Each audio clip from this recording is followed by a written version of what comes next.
Rajkot urban development authority કચેરી ખાતે આજે યુથ કોંગ્રેસના કાર્યકરોએ શહેર અને આસપાસના વિસ્તારના રસ્તાઓની બિસ્માર હાલત અને વ્યાપક ભ્રષ્ટાચારના મુદ્દે વિરોધ પ્રદર્શન યોજ્યો હતો। આ વિરોધમાં મોટી સંખ્યામાં કાર્યકરો જોડાયા હતા અને રૂડા અધિકારીની ચેમ્બરમાં રામધૂન બોલાવી વિરોધ પ્રદર્શન કરવામાં આવ્યું હતું, જેને લઈને પોલીસે કોંગ્રેસના તમામ આગેવાનોને પકડી પાડીને બહાર કાઢવાની ફરજ પડી હતી। કોંગ્રેસના વૈશાલી સિંધેએ જણાવ્યું કે રાજકોટ સહિત સમગ્ર ગુજરાતના રસ્તાઓની હાલત દયનીય છે। તેમણે આરોપ લગાવ્યો કે જ્યારે કોઈ ઉચ્ચ અધિકારી કે મંત્રી મુલાકાતે આવે છે ત્યારે રાતોરાત રસ્તા રિપેર કરી દેવામાં આવે છે, પરંતુ આ રિપેરિંગની ગુણવત્તા એટલી ખરાબ હોય છે કે બીજા જ દિવસે વરસાદમાં તે ધોવાઈ જાય છે। તેમણે આ સ્થિતિને ભ્રષ્ટાચારનું પરિણામ ગણાવ્યું અને કહ્યું કે આ ભ્રષ્ટાચારના કારણે સામાન્ય જનતાને ભારે હાલાકી ભોગવવી પડી રહી છે। સરકાર પ્રજાના કામ કરવાને બદલે ભ્રષ્ટાચારમાં વ્યસ્ત છે। તેમણે મુખ્યમંત્રી અને ગૃહમંત્રીને અપીલ કરતા કહ્યું કે જો તમે પ્રજાના કામો કરી શકતા નથી તો ખુલ્લેઆમ માફી માંગીને કબૂલ કરો કે તમારામાં રસ્તા સુધારવાની કે ભ્રષ્ટાચાર રોકવાની તાકાત નથી, અને ચીમકી ઉચ્ચારી કે જો આ સમસ્યાનું તાત્કાલિક નિવારણ નહીં આવે તો આવનારા દિવસોમાં યુથ કોંગ્રેસ દ્વારા રસ્તાઓ પર ઉગ્ર આંદોલન કરવામાં આવશે, જેની સંપૂર્ણ જવાબદારી સરકારની રહેશે। આ વિરોધ પ્રદર્શનમાં કાર્યકરોએ પણ સૂત્રોચ્ચાર કરી પોતાનો રોષ વ્યક્ત કર્યો હતો।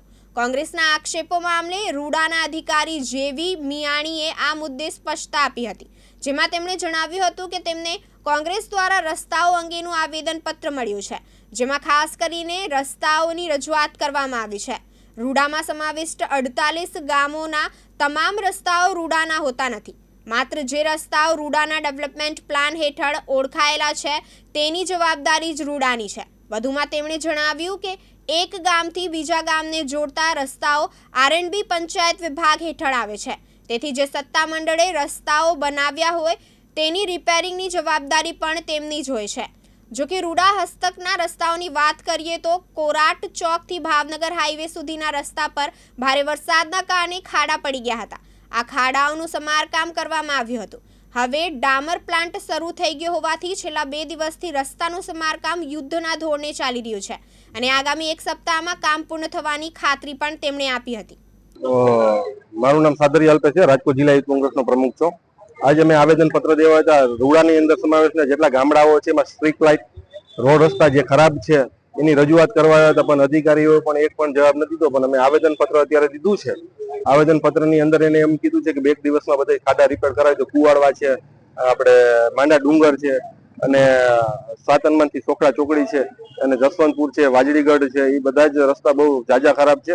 અને અધિકારીઓ એવું કહે છે કે ભાઈ અમે અહીંયા જોયેલું છે। હકીકતમાં અધિકારીને પૂછ્યું અમે તો કે અમે ખાડા જોયેલા છે, પણ અમે અધિકારીને હકીકતમાં પૂછ્યું તો એ ખાડા હકીકતમાં એને ખબર જ નથી કે ક્યાં આવેલ છે, એમનો મધરાધર જવાબ દે છે। એટલે અમે એનો વિરોધ કરવા આવ્યા હતા। વિરોધમાં નાના શું કહેવાય, સ્વાભાવિક છે, રોડ જે ખરાબ છે એની આજુબાજુમાં નાના મોટા ગામડા કનેક્ટ થતા હોય, જે રસ્તા હાઈવેમાં ત્યાંથી છોકરાઓ એના ફાધર સ્કૂલે લઈને જતા હોય, સ્કૂલમાંથી નો બનાવ કંઈક ન કરે નારાયણને કંઈક બનાવ બની જાય રોડ રસ્તાની અંદર, તો એ જવાબદાર અધિકારી રહેશે કે કોણ રહેશે? અને એવા નાના મોટા ઘણા બધા પ્રશ્નો લઈને અમે આવ્યા હતા। હકીકતમાં ધારાસભ્ય હોય, સાંસદ સભ્ય હોય, એ કોઈ પણ ત્યાં આજુબાજુના વિસ્તારમાં કોઈ એવો રસ નથી લેતા કે ભાઈ અમે આ રોડ રસ્તા રિપેરિંગ કરાવી દઈશું, પણ એની રીતે ચૂંટાઈ ગયા છે, એની રીતે બધા ફરે છે, જિલ્લાના પ્રમુખો અને બધા જ। કાનેર તાલુકાનું છેલ્લું ગામ મૈકા ગામ આવે। હવે અમે ત્યાં અમારી સોસાયટીઓના અમારું મૈકા ગામ વર્ષોથી છે જ, પણ જે અમારી સોસાયટીઓ થયું એના આજ 20 વર્ષ થઈ ગયા। 20 વર્ષની અંદરથી અમે ભાજપને જ મત આપ્યા છે, પણ જીતુભાઈ સોમાણી રહ્યા એને મૈકા ગામ જોયું નથી। અને અત્યારે અમારા મૈકા ગામની એવી પરિસ્થિતિ છે કે છોકરા નિશાળે જતા હોય તો નિશાળે રિક્ષામાંથી પડી જાય છે, એવી પરિસ્થિતિમાં અમે હતા।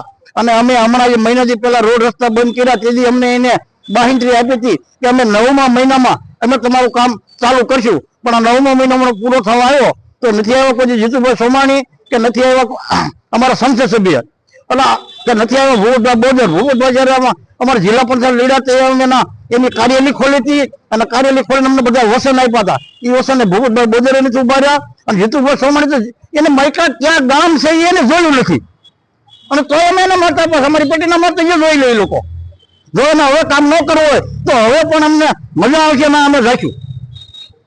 પછી અમને ભાજપવાળા કે છે જીતુભાઈ સોમાણી આવી અને પછી પગ જાય છે તો એનું ભેગું નહીં થાય। ભરત ભડવા સાથે રોહિત ભોજાણી, દિવ્યાંગ ન્યૂઝ, રાજકોટ.